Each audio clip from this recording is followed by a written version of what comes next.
In today's video, I'm going to teach you how to change privacy settings on Android. First, open your Settings app. Look for the gear icon on your home screen or in the app drawer. When Settings opens, you will see sections such as Network, Display, and Security and Privacy. Tap Security and Privacy. On many recent Android phones, this combines security and privacy tools in one place. Now tap Privacy. The Privacy section usually shows things like Permission Manager, Privacy Dashboard, and Clipboard or notification controls, so you know you are in the right spot.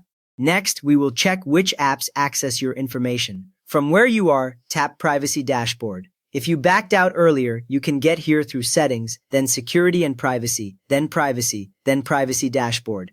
The Privacy Dashboard shows a circular chart or a list of permissions such as location, camera, and microphone. Under each one, you will see which apps use that permission and the time they last accessed it. You can tap a permission here to see a timeline of use over the past day, which helps you spot apps that are more active than you expect. Now we will change an app's permissions. Go back to the privacy screen, then tap Permission Manager. Here you will see a list like location, camera, microphone, contacts, calendar, and photos and videos. Think of this list as grouped by type of access, not by app. Tap one permission, for example location, and you will see your apps divided into allowed and not allowed. Tap an app name to change its access. You might see choices such as allow only while using the app, ask every time, or do not allow. If you pick ask every time, Android will pop up a request the next time that app needs that permission, so you can decide in the moment. After that, we will control location privacy in more detail. Go back to the main settings screen, then tap Location. On this page, you should see App Permissions. Tap App Permissions. The list here is focused only on location use. Select an app to adjust its access. Some phones show a switch for use precise location. Turn this off if the app only needs a rough area, such as for weather, not your exact spot. Many beginners forget this option, but it can meaningfully reduce how detailed your shared location is. Now, control camera and microphone access.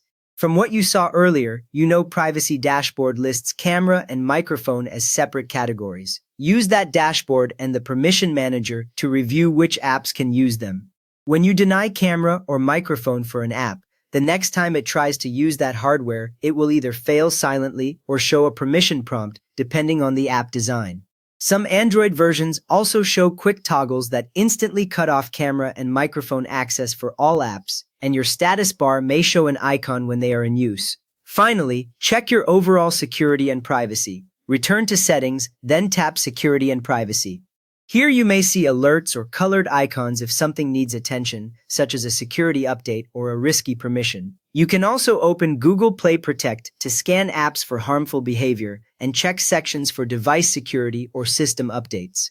This page gives you one place to quickly review the general health of your phone privacy and security. You have now reviewed your privacy dashboard, tightened app permissions, and checked your main security and privacy screen. If this walkthrough helped you lock down your Android privacy, please give the video a thumbs up and subscribe if you want more guides like this.